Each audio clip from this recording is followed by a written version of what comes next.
This car reminds me of this incident. Anytime I see this car on my face, it reminds me of that day, like that horrible day, because it was a horrible experience.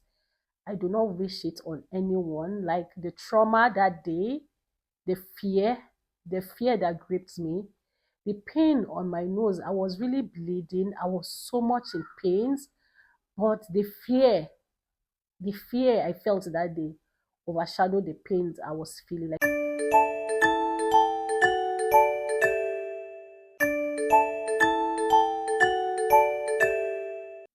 hello everyone, welcome back to my channel. To my returning subscribers, hi, welcome. To my new subscribers, hi, welcome. And to those who are going to stumble on this channel for the first time, hi, welcome. Please don't make this your last.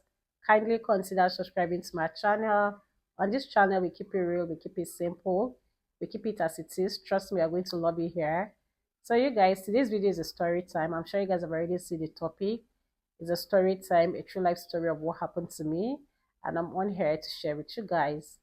You, it was not a good experience. Trust me, this is not something I wish on anyone. And trust me, guys, most of these movies you watch on African Magic, on Nollywood, most of these Nigerian movies are true life story. Like they are true life stories.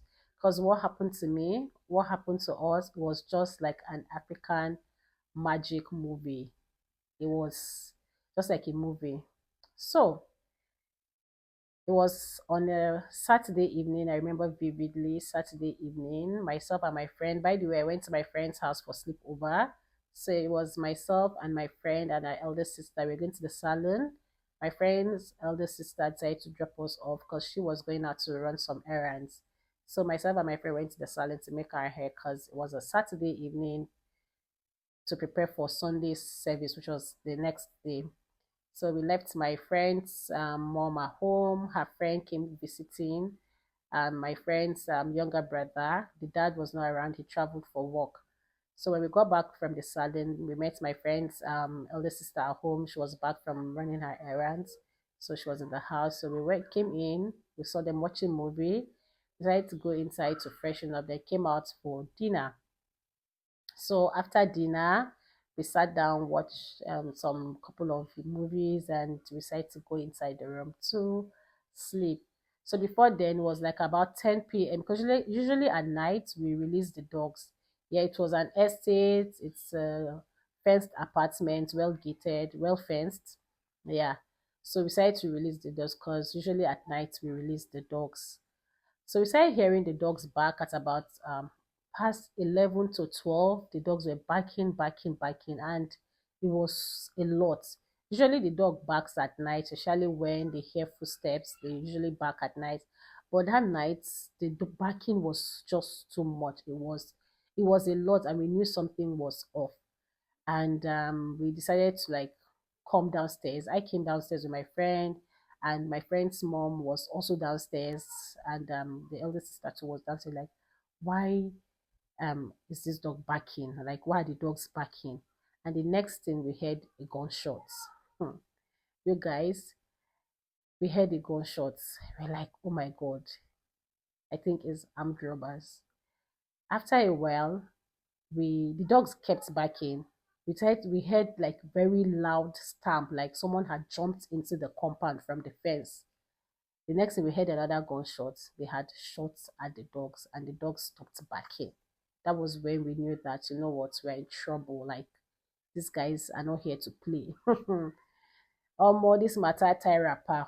We were so scared. I was super scared. I was pressed. I needed to use the bathroom. I was too scared to go to the bathroom to ease myself. And then we turned off the lights. The armed men came in. They were banging on the door. Open this door. Ku bude kofar nan. Wallahi ba ku bude kofar nan ba, muka shigo za mu kashe kowa. So they were saying in Hausa that open this door. If you don't open this door, honestly, if we find ourselves inside, we are going to unalive everybody. Oh my God, we are so scared. So my friend's mom had texted the husband, which is dad, texted him and told him what was going on. He said he has communicated to the police. And mind you, there's a police station close to the estate. So we're like, okay, since he has texted the policemen, I'm sure police will come in and, the guys will run. but they kept banging the door, banging the door. It was so loud.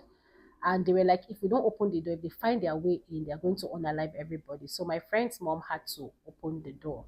So when she opened the door, they're like, everybody lie down, everybody lie down. We laid down on the floor. And there's a center table in the living room, like a console, a center table that has four, table has four sides. So in the process, I don't know what happened. I now hit my nose just by the edge, one of the edge of the table. And you guys, can you see this car here? This car, yeah, this car. This car reminds me of this incident. Anytime I see this car on my face, it reminds me of that day, like that horrible day, because it was a horrible experience. I do not wish it on anyone. Like the trauma that day, the fear, the fear that gripped me, the pain on my nose. I was really bleeding. I was so much in pain, but the fear I felt that day overshadowed the pains I was feeling. Like it was that bad. My nose was bleeding. I was so scared. These guys did not mind. They even used because one of them held this long gun, and he used the base of the gun to, hit my friend's eldest sister. Like, why are you looking at us? Why are you looking at us? They're saying in Hausa, come on, will you? And they're like, couldn't yake, where's the money? My friends was like, what money? Like, where is the money? Wallahi muku ba mu kudin nan, ba za mu kashe ku. They're like, if you don't bring out this money, we're going to unalive you people. My friend's mom was like, what money? Like, where's the money? Where's your room? Bring out the money. Bring out the jewelries. They're like, the next thing we heard another gunshot. You guys, the shot at my friend's mom. Oh my God. Like this whole thing was just like a movie. It was just like a movie. The fear, we were screaming, shouting, begging these people. They were like, if we scream again, if we shout again, they are going to unalive us. You guys, oh my God, the fear. We were begging these people, they did not even answer us. My friend's mom was screaming. She was begging them. Then I told my friend's eldest sister to stand up. They're like, where's mom? Where's our mom's room? Where's our mom's room? So she led them into the room. They're like, if you don't bring out the money, we are going to shoot you. We are going to unalive you. She was like, what money? I don't know. There's no money in this house. They opened in fact, they scattered the whole house. They scattered everywhere. Like, they brought out all the jewelries. They went away with all her jewelries, all the money they saw. They scattered everywhere. All the documents, as in, the house was upside down. Upside down. Me bleeding from my nose, the pain both on here, the injury here, and my nose was bleeding. I was super scared. I was pressed. I was confused.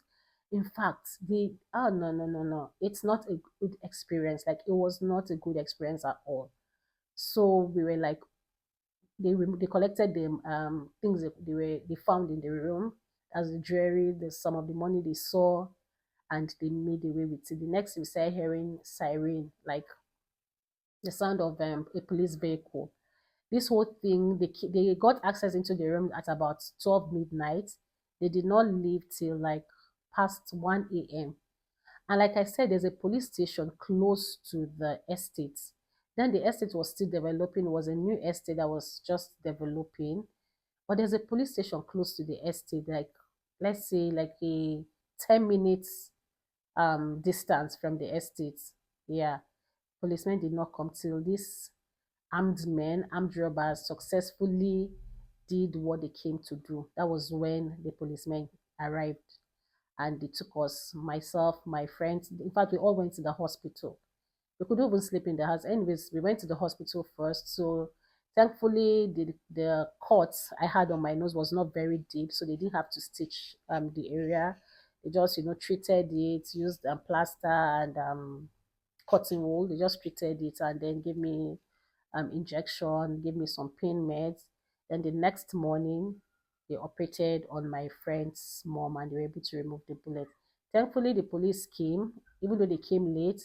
At least they were able to take us to the hospital because, in Nigeria, incidents like this, they usually ask for a police report before they will treat you.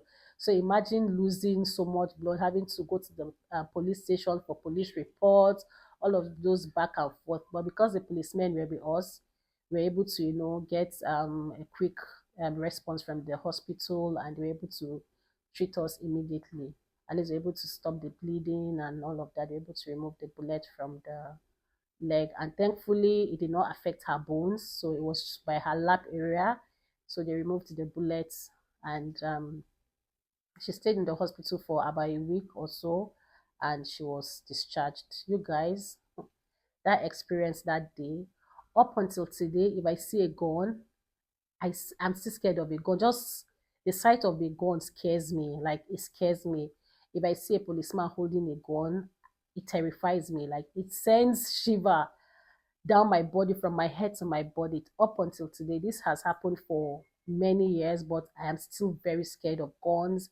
I'm scared of loud sounds, especially at night. I am scared. It's a lot better now because it's been a while, but that period it happened, um, fresh. Anytime I see a policeman with a gun, I'll just be scared. Like, I will be really, really terrified. Not just scared, I'll be terrified. If I hear a loud sound, especially at night, oh my God, I will be very scared, super, super scared. But yeah, I'm thankful to God that at least no life was lost. Properties gone, a lot of valuables gone, but we're all alive to tell the story today. And I'm just grateful to God. It was not a good experience, trust me. It was not a good experience.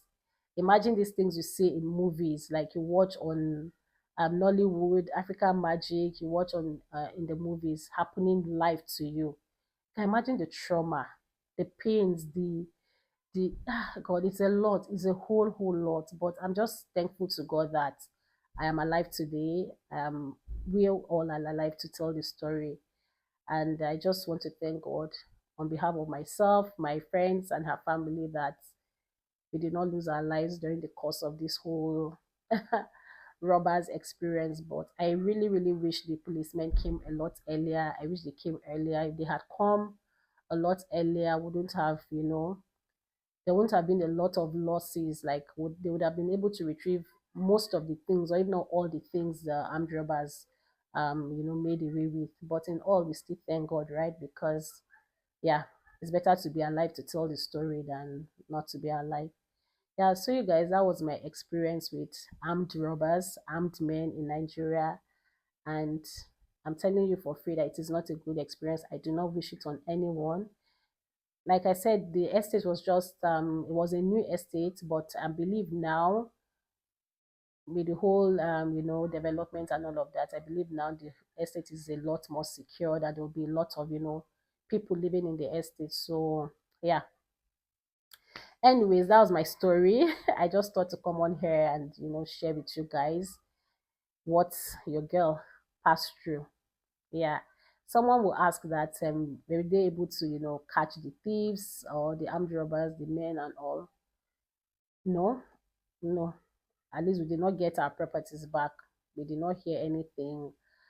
We just went, we wrote our statement. They asked us for our statements, reports. We wrote our statements, and we declared all the things that were missing. But up until now, up until these days, years later, we did not hear anything. We did not get our properties back. We did not get our valuables back, like the money, the jewelries, the things they stole. We did not get any of them back. But yeah, we are grateful to be alive. That's the most important thing.